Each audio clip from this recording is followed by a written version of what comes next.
அதிகாரம் 24.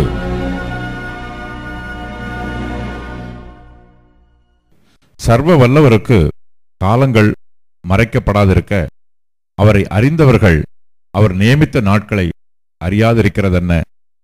சிலர் எல்லை குறிப்புகளை ஒற்றி மந்தைகளை பலாத்காரமாய் சாய்த்து கொண்டு போய் பட்சிக்கிறார்கள். தாய் தகப்பன் இல்லாதவர்களின் கழுதையை ஓட்டிக்கொண்டு போய் விதவையின் மாட்டை ஈடாக எடுத்துக் கொள்ளுகிறார்கள். தேசத்தில் சிறுமைப்பட்டவர்கள் ஏகமாய் ஒழித்துக் கொள்ளத்தக்கதாக எளிமையானவர்களை வழியை விட்டு விலக்குகிறார்கள். இதோ அவர்கள் காட்டுக் கழுதைகளைப் போல இரை தேட அதிகாலமே தங்கள் வேலைக்கு புறப்படுகிறார்கள். வனாந்தர வெளிதான் அவர்களுக்கும் அவர்கள் பிள்ளைகளுக்கும் ஆகாரம் கொடுக்க வேண்டும். துன்மார்க்கனுடைய வயலில் அவர்கள் அவனுக்காக அறுப்பு அறுத்து அவனுடைய திராட்சை தோட்டத்தின் பழங்களை சேர்க்கிறார்கள். குளிரிலே போர்த்து கொள்கிறதற்கு ஒன்றும் இல்லாததினால் வஸ்திரமில்லாமல் இராத்தங்கி மலைகளில் இருந்து வரும் மழைகளிலே நனைந்து ஒதுக்கிடம் இல்லாதிருந்ததினால் கண்மலையிலே அண்டிக் கொள்ளுகிறார்கள்.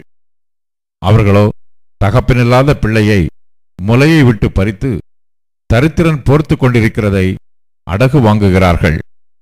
அவனை வஸ்திரமில்லாமல் நடக்கவும் பட்டினியாய் அரிக்கட்டுகளை சுமக்கவும் தங்கள் மதில்களுக்குள்ளே செக்காட்டவும் தாகத்தவனமாய் ஆலையாட்டவும் பண்ணுகிறார்கள். ஊரில் மனுஷர் தவிக்கிறார்கள். குற்றுயிராய் கிடக்கிறவர்களின் ஆத்துமா கூப்பிடுகிறது. என்றாலும் தேவன் அதை குற்றமாக அவர்கள் மேல் சுமத்துகிறதில்லை. அவர்கள் வெளிச்சத்துக்கு விரோதமாய் நடக்கிறவர்களின் கூட்டத்தார். அவர்கள் அவருடைய வழிகளை அறியாமலும் அவருடைய பாதைகளில் தரிக்காமலும் இருக்கிறார்கள்.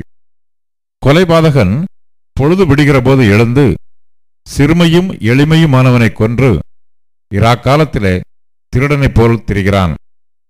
விபசாரனுடைய கண் மாலை மயங்குகிற வேளைக்கு காத்திருந்து என்னை ஒரு கண்ணும் காணமாட்டாதென்று முகத்தை மூடிக்கொள்ளுகிறான். அவர்கள் பகலில் அடையாளம் பார்த்த வீடுகளை இருட்டிலே கன்னமிடுகிறார்கள். அவர்கள் வெளிச்சத்தை அறியார்கள். விடியும் காலமும் அவர்களுக்கு மரண இருள் போல் இருக்கிறது. அப்படிப்பட்டவன் மரண இருளின் பயங்கரத்தோடு பழகியிருக்கிறான். நீரோட்டத்தைப் போல் தீவிரமாய் போவான். தேசத்தில் அவன் பங்கு சபிக்கப்பட்டு போகிறதினால் அவன் திராட்சை தோட்டங்களின் வழியை இனி காண்பதில்லை. வறட்சியும் உஷ்ணமும் உறைந்த மழையை பட்சிக்கும். அப்படியே பாதாளமானது பாவிகளை பட்சிக்கும். அவனை பெற்ற கற்பம் அவனை மறக்கும். புழு திருப்திகரமாய் அவனை தின்னும். அவன் அப்புறம் நினைக்கப்படுவதில்லை. அக்கிரமமானது பட்ட மரத்தைப் போல முறிந்து விழும். பிள்ளை பெறாத மலடியின் ஆஸ்தியை பட்சித்துவிட்டு விதவைக்கு நன்மை செய்யாதே போகிறான். தன் பலத்தினாலே வல்லவர்களை தன் பாரிசமாக்குகிறான். அவன் எழும்புகிற போது ஒருவனுக்கும் பிராணனைப் பற்றி நிச்சயமில்லை.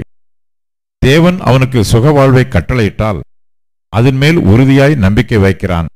ஆனாலும் அவருடைய கண்கள் அப்படிப்பட்டவர்களின் வழிகளுக்கு விரோதமாயிருக்கிறது. அவர்கள் கொஞ்ச காலம் உயர்ந்திருந்து காணாமற் தாழ்த்தப்பட்டு மற்ற எல்லாரைப் போலும் அடக்கப்படுகிறார்கள்.